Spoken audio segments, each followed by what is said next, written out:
यह कहानी है एक सुंदर सुशील लड़की आराध्या की। आराध्या के माता पिता की मृत्यु जब वह 6 वर्ष की थी तभी हो चुकी थी। बचपन से ही उसके चाचा और चाची ने ही उसे पाला था। आराध्या की चाची आराध्या को बिल्कुल भी पसंद नहीं करती थी और उसके साथ हमेशा ही बहुत बुरा बर्ताव करती थी। लेकिन फिर भी आराध्या कुछ ना कहकर चुपचाप अपनी चाची की बात मान लिया करती थी। आराध्या की चाची मनीषा की एक बेटी थी जिसका नाम श्रेया था। श्रेया हमेशा आराध्या को परेशान किया करती थी।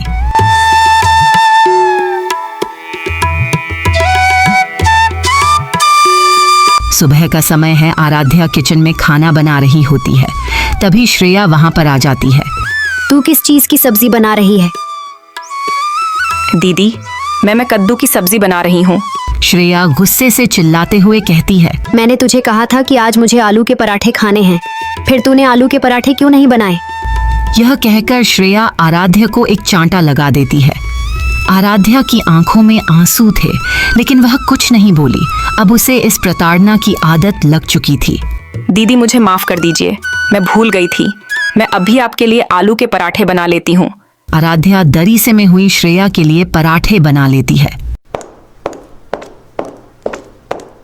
खाना बनाने के बाद वह आंगन में झाड़ू मार रही होती है। तभी उसकी चाची आती है। ए आराध्या सुन, आज श्रेया को लड़के वाले देखने आ रहे हैं। पूरा घर चकाचक होना चाहिए। अगर एक भी धूल का कण मुझे कहीं पर दिखाई दिया तो बेटा तू गई काम से। तुझे पता है ना मैं किस हद तक जा सकती हूँ। तुझे खाना भी नहीं मिलेगा 1 हफ्ते तक। सहमी हुई आराध्या मनीषा की हाँ में हाँ मिलाती है और फिर पूरे घर को साफ करने में जुट। वह घर की एक एक कोने में सफाई करती है ताकि उसकी चाची को उसे ताने मारने का मौका ना मिले। सारी साफ सफाई करने के बाद आराध्या अपनी चाची के पास जाती है। चाची, मैंने सारे घर की साफ सफाई कर दी है। अब क्या मैं सुबह का नाश्ता कर लूं? मुझे बहुत भूख लगी है। मैंने कुछ भी नहीं खाया था। पहले मैं देखूंगी कि तूने कैसे साफ सफाई की है, और अगर कुछ बदलाव करवाना हुआ तो वह भी तू ही करेगी। और एक और बात, जब लड़के वाले देखने आए तो तू बाहर मत निकलना, समझी? दरअसल मनीषा आराध्या से जलती थी क्योंकि श्रेया आराध्या से सुंदर नहीं थी। उसे डर था कि कहीं जो लड़के वाले श्रेया को देखने आने वाले हैं वह कहीं आराध्या को पसंद ना करते। अगर तू कमरे से बाहर निकली तो मैं तेरी टांगे तोड़ दूंगी, समझी? कुछ भी हो जाए तू कमरे से बाहर मत निकलना, सिर्फ किचन में रहना। और हाँ, चाय बना देना, फिर श्रेया ले जाएगी चाय। आराध्या को यह जान दुख होता है कि उसकी चाची उसके साथ कैसा व्यवहार कर रही है, लेकिन वह कुछ नहीं कहती और किचन में चली जाती है। कुछ देर यूं ही गुजर जाती है और अब श्रेया को लड़के वाले देखने आते हैं। वह काफी ऊंचे घराने के नजर आ रहे थे। आप बताइए, आपको हमारी बेटी कैसी लगी? आपका बेटा तो बहुत अच्छा और संस्कारी है। आपकी बेटी भी बहुत अच्छी है, हमें बहुत पसंद आई। अब तो आप शादी की तैयारी शुरू कर दीजिए समधन जी। यह सुनकर मनीषा, श्रेया और भास्कर खुश हो जाते हैं। श्रेया का रिश्ता पक्का हो चुका था। उसके ससुराल वाले उसे पसंद करके जा चुके थे। माँ, मुझे यकीन नहीं होता है कि मेरा इतने बड़े खानदान में रिश्ता पक्का हो चुका है। अब तो मैं ऐश करूंगी, ऐश। मनीषा अपनी बेटी के लिए बहुत खुश थी। हाँ बेटा, अब तो तू रानी की तरह अपने ससुराल में रहना। बस एक बार तेरी शादी हो जाए, फिर इस आराध्य को भी मैं देख लूंगी। इसकी भी किसी गरीब घर में शादी करवा देंगे। वैसे भी इसकी औकात नहीं है किसी बड़े खानदान में ब्याहे जाने की। वह दोनों आराध्या का मजाक उड़ाकर हंसने लगे। वहीं दूसरी ओर आराध्या यह सब सुनकर रो रही थी। माँ, पिताजी, मैंने क्या पाप किया था जो आप लोग मुझे छोड़कर चले गए? और अगर गए भी तो मुझे भी अपने साथ ले जाते। अब मुझे और यह सब सहन नहीं होता है। मुझे इस घर में पराया महसूस करवाया जाता है। मुझे ऐसा लगता है जैसे मैं केवल एक नौकर हूँ। आराध्या की आंखों में दुख के आंसू झलक रहे थे। उसे हर रोज ये सब सहना पड़ता था। रोते रोते आराध्या की आंख लग जाती है। उसे पता नहीं चलता वह कब सो गई। तभी मनीषा और श्रेया की नजर उस पर पड़ जाती है। देखो माँ, इस कामचोर को रात का खाना नहीं बना रही और सो रही है। मनीषा को ये देख आराध्या पर गुस्सा आता है और वो उसे लात मारकर उठा देती है। निर्लज्ज लड़की, रात का खाना क्या तेरे मरे माँ बाप बना के जाएंगे? चल जा और जाके खाना बना। सुबह से कपड़े भी नहीं धुले हैं अभी तक। खाना बनाकर कपड़े और बर्तन दोनों को धो देना। आराध्या की आंखों में आंसू आ जाते हैं और वो चुपचाप रात के खाने की तैयारी करने लगती है। माँ, काश आप यहाँ होती। बाहर आंगन पर दोनों माँ बेटियां बैठी दुनिया भर की बातें कर रहे होते हैं। तभी वहां पर गांव के पंडित जी आ जाते हैं। अरे आइए आइए पंडित जी। ए आराध्या, पानी लेकर आ पंडित जी के लिए जल्दी। आराध्या जल्दी से पानी लेकर आती है। धन्यवाद बिटिया। अच्छा मनीषा जी, हमने जो रिश्ता श्रेया बेटी के लिए लाया था उसका कुछ हुआ? उसके लिए तो मैं कितना आभार व्यक्त करूं मुझे नहीं पता। उन्होंने श्रेया को देख भी लिया और उन्हें बहुत पसंद आ गई हमारी श्रेया, और लड़का भी बहुत अच्छा है। पंडित जी मुस्कुराते हुए बोले, फिर तो मिठाई बनती है। हाँ क्यों नहीं। वैसे एक ही मिठाई के डिब्बे से काम नहीं चलेगा। जैसा आपने कहा था कि अब आप लोग आराध्या के लिए भी रिश्ता देख रहे, तो मैं उसी सिलसिले में बात करने गया था। मैंने कुछ परिवारों को आराध्या की फोटो दिखाई, उनमें से 3 परिवारों ने हाँ कही है। आप चाहे तो एक बार देख ले। अब श्रेया की शादी भी पक्की हो चुकी है, तो आराध्या की शादी के लिए तो ज्यादा पैसे है भी नहीं हमारे पास, तो उस हिसाब से ही हम परिवार चुन लेंगे जो कम पैसे में राजी हो। मनीषा और श्रेया अब फोटो देखने लगते हैं जो पंडित लाए थे। उनमें से 2 परिवार तो बिल्कुल हाई स्टैंडर्ड्स के थे, लेकिन एक लड़का काफी सिंपल और सादा लग रहा था। वह थोड़ा गरीब घर का लग रहा था। मनीषा और श्रेया को यह देख बहुत खुशी होती है और वह तुरंत अभिनव नाम के उसे लड़के को हाँ कर देते हैं। पंडित जी, मुझे आराध्या के लिए यह लड़का अच्छा लग रहा है। मुझे लगता है यह आराध्या को बहुत खुश रखेगा। पंडित जी फोटो देखते हैं तो थोड़ा सा संकोच में आते हैं। मनीषा बहन, ये 2 परिवार भी तो अच्छे हैं। आराध्या बिटिया तो राज करेगी इन 2 घरों में, तो फिर आप इस गरीब घर के लड़के को क्यों चुन रहे हैं? ये तो मैं एकमात्र दिखाने के तौर पर लाया था। श्रेया गुस्से से बोल पड़ी, अमीर परिवार में शादी करी तो स्टेटस भी देखना पड़ता है। पंडित जी, आप जानते हैं ना मेरी शादी कितने बड़े खानदान में हो रही है। मेरी ही शादी में सारा खर्च हो जाएगा, इसीलिए हम आराध्या के लिए पैसे नहीं जुटा पाएंगे। तो यह बेहतर है कि हम आराध्या के लिए कोई मिडिल क्लास फैमिली ढूंढ ले।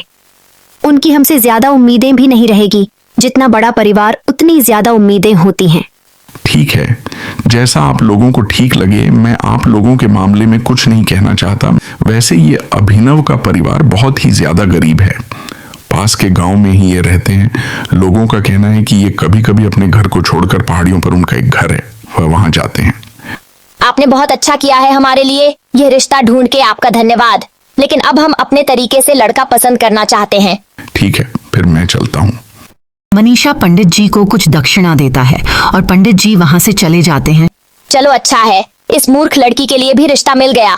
इसे जितना जल्दी हमारा पीछा छूटे उतना ही अच्छा होगा। अरे कौन कर रहा है इसकी शादी का झंझट? उससे अच्छा परिवार से मिलकर आते हैं और उनसे कहेंगे कि मंदिर से इस लड़की को ले जाइए। शाम को आराध्या के चाचा भास्कर काम से घर आते हैं। सुनिए जी, हमने आराध्या के लिए भी एक अच्छा सा रिश्ता ढूंढ लिया है। क्या तुम लोगों ने बिना मुझसे पूछे उसके लिए रिश्ता कैसे पक्का कर दिया? और क्या तुमने उससे पूछा कि वह अब भी शादी करना चाहती है या नहीं? देखो, वह शादी के लिए अभी बहुत छोटी है। अभी ही तो वह 18 साल की हुई है। जी, आप हमारे बीच में ना ही बोले तो अच्छा है। अपनी बेटी के लिए तो भी अच्छा सोचते नहीं हैं आप, तो केवल उसके लिए अच्छा सोचेंगे ना। कब मैं अच्छा नहीं सोचा? हाँ, दिन रात मैं दोगुनी मेहनत कर रहा हूं, केवल और केवल इसलिए ताकि श्रेया की शादी और धूमधाम से हो जाए। और तुम कहती हो कि मैं केवल आराध्या के लिए अच्छा सोचता हूं। मैं तो यह कह रहा हूं कि उस बेचारी को पता भी है यह सब या नहीं। मैं जानता हूं तुम उसे बहुत प्रताड़ित करते हो, लेकिन अब तुम हद से ज्यादा हो रहे हो। आप तो चुप ही रहिए। हम कल ही जाएंगे उसे उसके लिए लड़का देखने जो हमने पसंद किया है। भास्कर अपनी बीवी के आगे कुछ न बोल पाया। वह जानता था कि उसकी बेटी और बीवी कितने लालची किस्म के हैं। इतने सालों से वह देख रहा था कि मनीषा और उसकी बेटी श्रेया आराध्या के साथ बहुत ज्यादा जुर्म करते थे, लेकिन अपनी पत्नी के इस चिड़चिड़ा स्वभाव के आगे भास्कर भी कुछ नहीं कह पाता था। लेकिन वह आराध्या की चिंता करता था। अगले दिन भास्कर मनीषा आराध्या के लिए लड़का देखने जाते हैं। अभिनव की माँ और पिता स्वागत अच्छे से करते हैं। आइए, आप सब लोगों का स्वागत है हमारे छोटे से घर में। मनीषा और चारों ओर नजर घुमाती हैं तो उसे घर बिखरा दिखाई देती है। उनकी दीनहीन स्थिति से साफ पता लग रहा था कि वह गरीब है। उनको इधर उधर देख अभिनव के पिता मोहन बोल पड़ते हैं। हम जानते हैं कि आप सोच रहे हैं कि हम बहुत ज्यादा गरीब हैं, लेकिन आप लोग चिंता मत कीजिए, हम जैसे तैसे भी हो आपकी बेटी को खुश रखेंगे। लेकिन मनीषा तो यह देख अंदर ही अंदर खुश हो रही थी कि आराध्या इतने गरीब घर में ब्याही जाएगी और उसकी बेटी वहां महलों में राज करेगी। अरे इसकी चिंता नहीं है हमें, हम जानते हैं कि आप हमारी बेटी को खुश ही रखेंगे। वैसे आराध्या क्यों नहीं आई आपके साथ? हम भी उसे देख लेते प्रत्यक्ष से तो अच्छा होता। आप कभी भी हमारे घर आकर अपनी बहू को देख सकते हैं, और फिर वह बहू भी तो आपकी ही बनने वाली है। उन सबके बीच थोड़ा बहुत बातें होती हैं।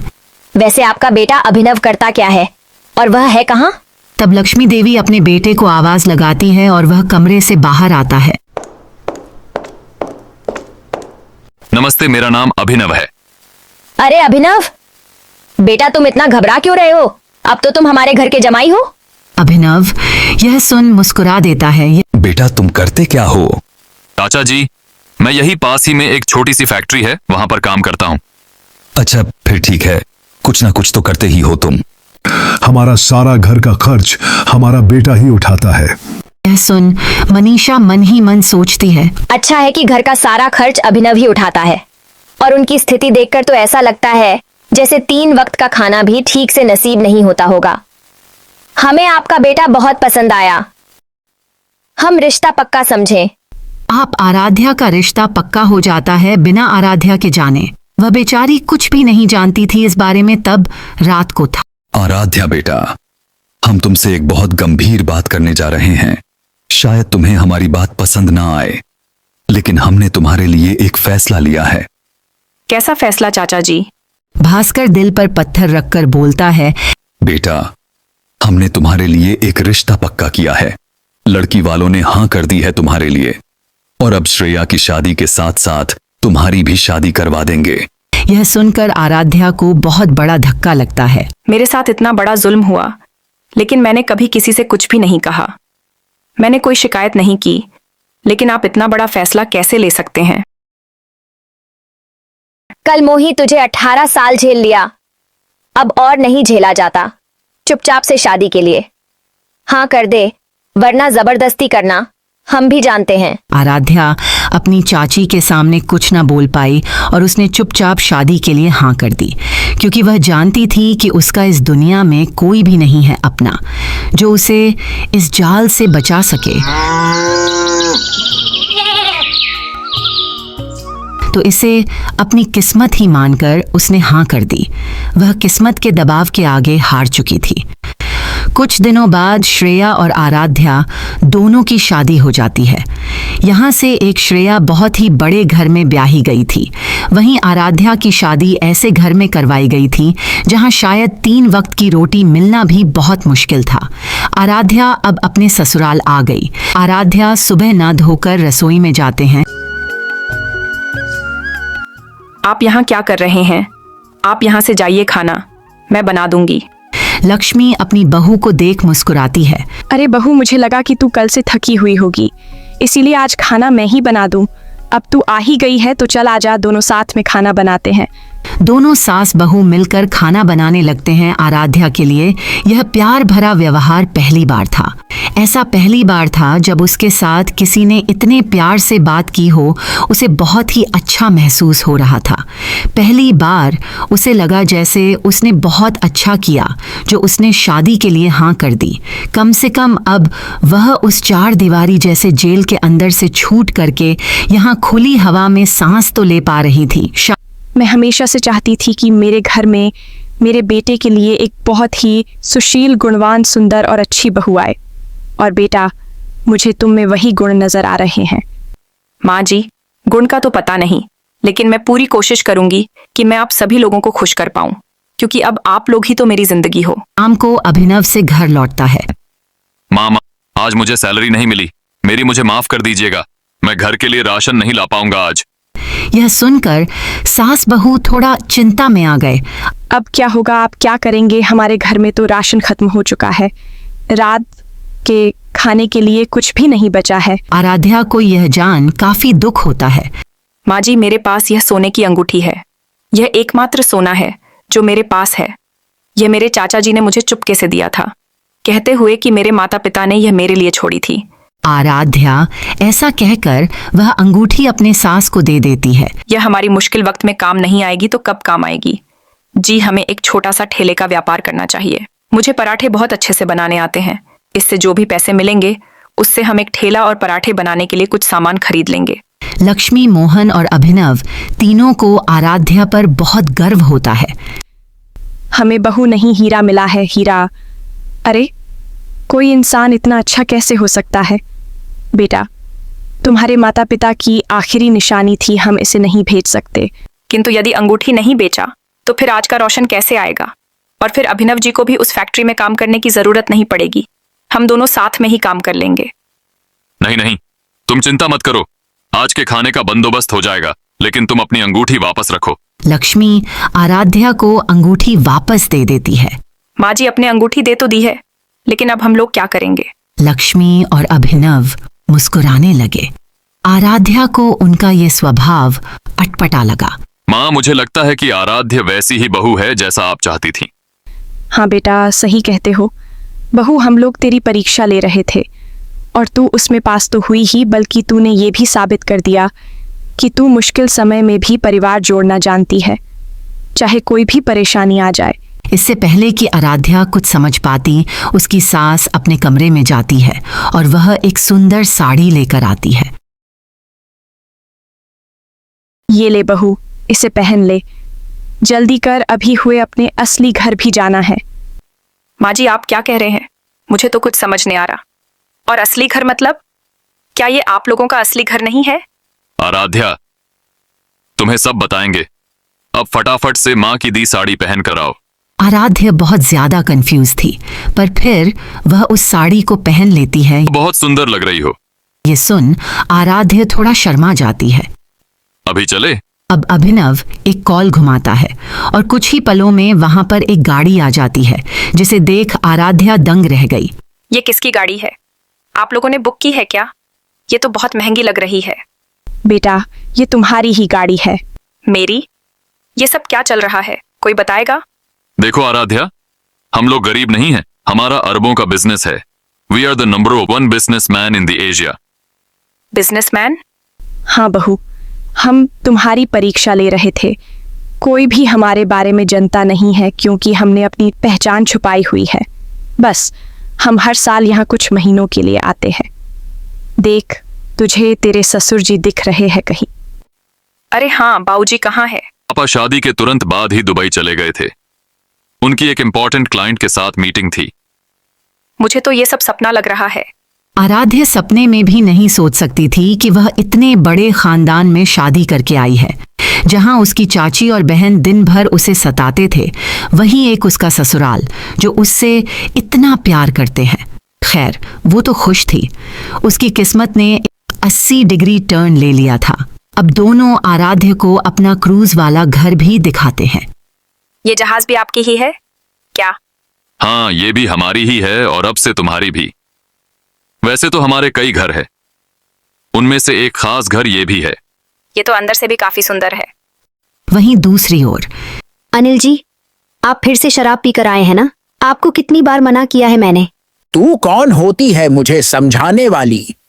तुझ जैसे गरीब घराने की लड़की के साथ फंसा दिया मेरे माँ बाप ने मुझे। मेरे रास्ते से हट जा, वरना तू जानती है ना मेरी बेल्ट तैयार है। और हाँ, खाना लगा मेरे लिए जल्दी ही। श्रेया डर जाती है और रोने लगी। उसके बुरे कर्मों का फल अब वो भोग रही थी। जहां एक और आराध्या राज कर रही थे, वहीं श्रेया हमेशा डर के साए में हर पल जीती।